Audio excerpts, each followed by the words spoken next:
everyone, welcome to Base Sunday. I'm your host, Frank Malakote, and have we got a show for you today. A world-renowned best-selling author, a groundbreaking U.S. ambassador, about a top comic, and oh yeah, Chita Rivera, the Chita Rivera. We got a great show. Glad to have you with us. And a reminder, we encourage you to follow us on social media. We've got a lot of extras there, behind-the-scenes information, gadget reviews. We hope you like our Facebook page. And a bonus there, this week you'll have a chance to win one of these special iPhone 4 and 4S cases if you follow us and help bring us some more Facebook fans. Subscribe to us on YouTube. You can follow us on Twitter. I think you know the drill. And if you got a good idea, we'd love to hear from you on our social network sites, or as always, CBSSF.com as well. Okay, enough of the plugs. Let's get to the show now. We kick it off with a very well-known author. He is the editor, and I've got to look it up, Tikkun, there we go, magazine. It's in Berkeley. His latest book entitled Embracing Israel, Palestine, a strategy to heal and transform the Middle East. It's getting good reviews so far. It just came out a week ago. No stranger to TV. Please welcome Rabbi Michael Lerner. How are you, Rabbi? Great, thank you. Great to have you. Well, I guess if you're going to tackle a topic, you might as well just go for the big one, right? Absolutely. Although part of the thesis of my book is that there's really no way to solve the questions of the Middle East without transforming our fundamental conception of what will provide safety for anybody on this planet.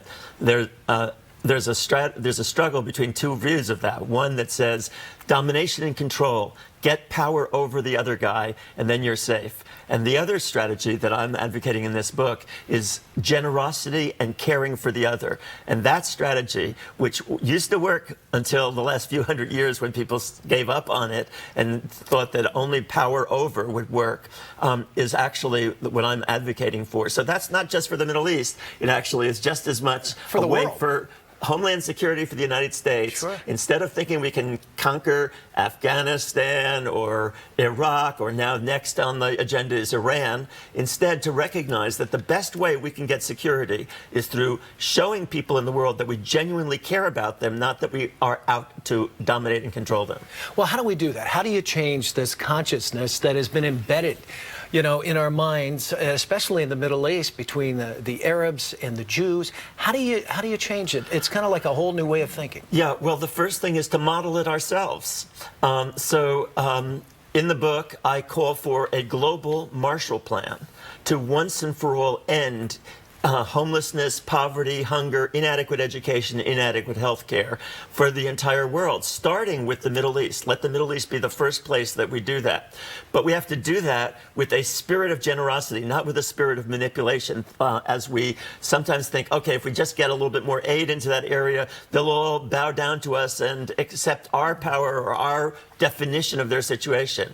We have to approach the world with a spirit of generosity and caring, and so do both sides there. And one of the things that I've learned is that in both sides, there are lots of people who are open to a whole new policy of reconciliation, but they rarely get attention in the media. And the people who get the most attention in the media are the rejectionists, the violent people, and so forth. So we got to do something to change the focus of the media away from simply reporting on the evil and start supporting and emphasizing the good. Well, guilty as charged. I know the media seems to focus in on the one bad apple, so to speak, and I come from a kind of a goodness background. I always kind of find the good in things and in people, but how do you do that? I mean, this has been going on for thousands of years.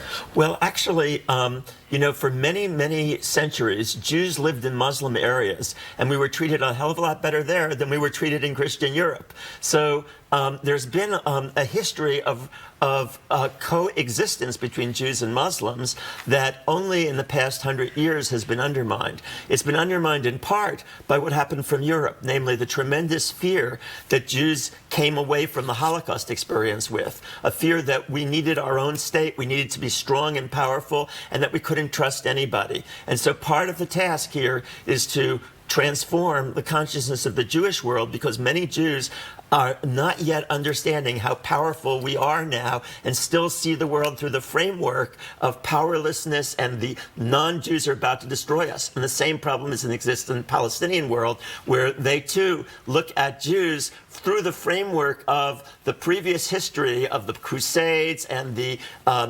colonial period in which much of the Western world was seeking to dominate them. And quickly, will a transformation, do you think will, you got to put a brick on the wall every day to get a wall. Do you think it'll happen in our lifetime? Absolutely. Just as people never would have imagined that it would be possible for the Arab countries to overthrow their dictatorships, so it is possible now. And we at Tikkun, and you can find that on the web at tikkun.org, by the way, tikkun.org.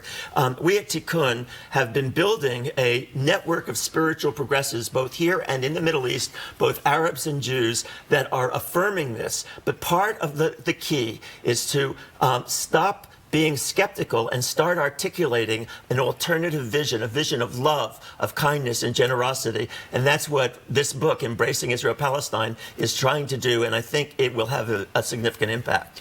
Well, let's send about 1 million copies to Israel and the Arab worlds. And it's a perfect gift for the holidays. I was going to say. A perfect gift for the holidays. Rabbi, so great to have you in, and all the best with the book. Thank you so much. It's been out just a week, but it's doing very well on the New York bestsellers list right now, right? Times?